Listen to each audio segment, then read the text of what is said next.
And then I found out it was because at the time I didn't know who he was. Jungkook from BTS had sang it in a live and really liked the song and said that he loved it. I was like, yo, who's got the power to put a song #1 in their country by just singing it? Who are these guys? Next up, I keep hearing rumblings. I can't say it myself, but I've heard it from you. I've heard it from this other guy that there's some cool projects coming through. Let's go. What can you share with us about said cool project? Gosh, well, I know, as people know, sometimes you pre-record these. We're pre-recording. I don't know when this is coming out, but it could be out by now. It could not. I think it's probably out. But yeah, I have this song that's out with Suga on his mixtape. I'm so excited. Yeah. We've been working on it for a while.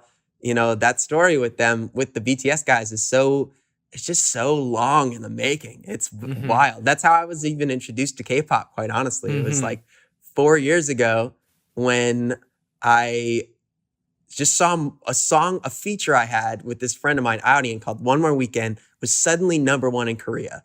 And I had no idea why.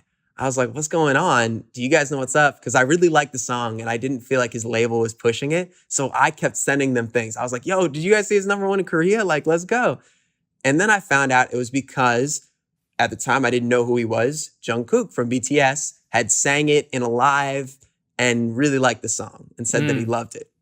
I was like, yo, who's got the power to put a song #1 in their country by just singing it? Who are these guys? Yeah. So then I dove in. I was like, all right, I'm Army. What's going down? Who is this? And so fast forward, every few months, he or, Suga eventually would post in their playlist about a song, and it ended up being Love Me Less. Most recently, both of them posted in their playlist on Spotify. So I gave some love on Twitter, whatever else, as always, just being like, thank you for posting it. So then when I went to Korea, hit them up and I was like, I'm coming to Korea for the first time. If you can hang out, that'd be so cool. And I didn't know what I expected. I thought we would just like maybe take a picture and I'd just be like, thanks for listening to the music. But I get to the big hit offices and I kick it with Suga, and we just both randomly got into basketball. And I'm such an obsessive Knicks fan. And it's kind of like being a pop music lover. Being a Knicks fan, are you into basketball at all, Eric? Do you like basketball? I'm not very much into basketball. Totally but cool. I feel what you're saying. I know where you're going. The Hawks are pretty bad too. So dude, here's the thing. Growing up as an Atlanta sports fan is the most painful thing. If there's a reason to quit sports, it's being from Atlanta because you're let down every single year. Man, I feel like this is it. And that's how I feel in New York. The Knicks are like and then the only team I care about. So somehow I got into that with him, and I just didn't know he was obsessive. And then I come to find out that Suga means shooting guard and like he's played basketball in high school and stuff. And I didn't know any of this.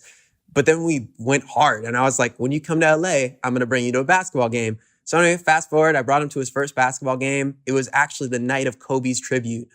I had no idea. I just got the tickets for that night. And it was such a special night. And all the while we kept talking about doing music. But that was like the night he brought me to Korean barbecue and we just kicked it. And we've definitely said to each other, like, we're making music. It's time. And he sent me a song for his mixtape, and we've been writing it ever since for like 4 months or whatever it is, 3 months. And now it's finally out, which is cool. That's so cool. That's awesome. It's so cool because I feel like I've watched the two of you like court each other from both sides. That's such a weird thing. But literally, because even when you were in Seoul and Suga went to see you, I think we had texted about you or something. Oh, and then the day before you guys went to basketball, I had dinner with him in K-Town. So we had dinner. I was like, what are you up to this weekend? He's like, I'm gonna go to watch a basketball game with Max tomorrow. I was like, oh, Max and I were just texting like the other day about like trying to write together. So it was like we kept going in circles, and I was like, something's gonna happen.